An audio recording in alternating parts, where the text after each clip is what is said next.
Well, good evening, everybody. It's another late night review. Have a little drink of water there to get started. Hopefully, I don't spill it on myself tonight, like a couple of days ago. Anyway, so we are back to doing a review of a wallet that I picked up on eBags. You know, and it's like I said the other day. Somebody mentioned sort of that. You know, I've been doing quite a few Kickstarter things, so it was time to do a few things that are cheaper and easier to get. So, in keeping with the tradition of the thin pocket and the front pocket wallet, this was another, relatively cheap thing, $13, $14, Buxton, and there is no better brand to be had at Walmart other than Buxton. So, this can be easily picked up. I picked it up off of eBags, but, I'm sure the local Walmart has it. Once again, let's check the tag where this thing is made. Made in, can I actually read that? Made in India. Once again, here's another one made in India, just like the DOP. In fact, probably they look sort of alike, so maybe they were all made in the same factory. Let's see here. Workmanship looks pretty good. I mean, I do like the color contrasting. It's kind of interesting looking. Sniff. Yeah, it smells like cheap. It smells like cheap leather. It doesn't smell like a saddleback or the kernel quality leather at all. So let's see what we got here. We have an ID slot. We have a money slot.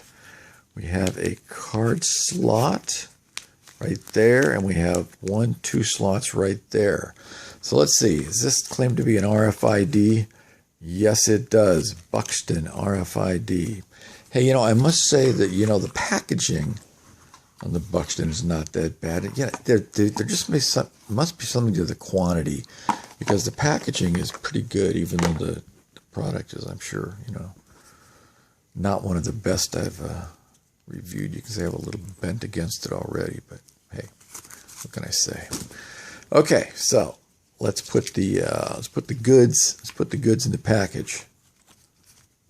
We have the wonderful ID. So that takes care of that. And then let's put an ATM card in the top. Let's try that. Let's try a Sam's Club card in there. This is just about like the DOP I reviewed the other night. Put a card in there. I'm going to have to put 2. I'm going to have to put the rest of the cards in here. I have to put 3 cards down under here. Well, I tell you what, you got to be the judge of this, because so I have these 6 bills that I keep in the bill holder, or the pseudo card holder for these things. All right, so there we go.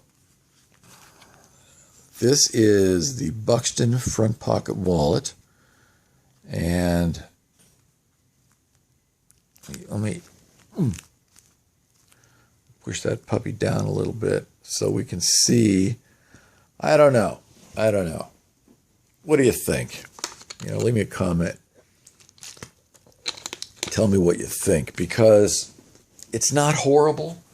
And if you were a guy, like I keep saying with the old thick Costanza wallet, this is it. Now, let me show you this. For today, I have been using the Colonel Littleton number 33. And the Colonel, of course, if I'm to give the Colonel a smell, the Colonel is smelling like real good leather. So here's 6 cards in this one, and here's 6 cards in this one. And there's cash in the back of this one folded once, and there's cash in the back of that one folded once. So I'm just going to hold them down on the corners here, and you be the judge. What do you think? Well, it's pretty obvious which one is thicker. So I don't know if that's a fact of, I don't know what it's a fact of, other than there's extra storage space. The Colonel has got has got bigger spaces with less stuff in between. But hey, the Colonel's the Colonel, and Buxton's a Walmart staple. So anyway, this is the Buxton RFID Protector front pocket wallet. This will not be used at any time by me. I can feel it deep in my bones that this will not be used. The Colonel may only be used for another few hours. Then I may switch into something else. But the Colonel always comes back to the Colonel because the Colonel puts out a real good product. Anyway, Buxton front pocket. Thanks for listening in.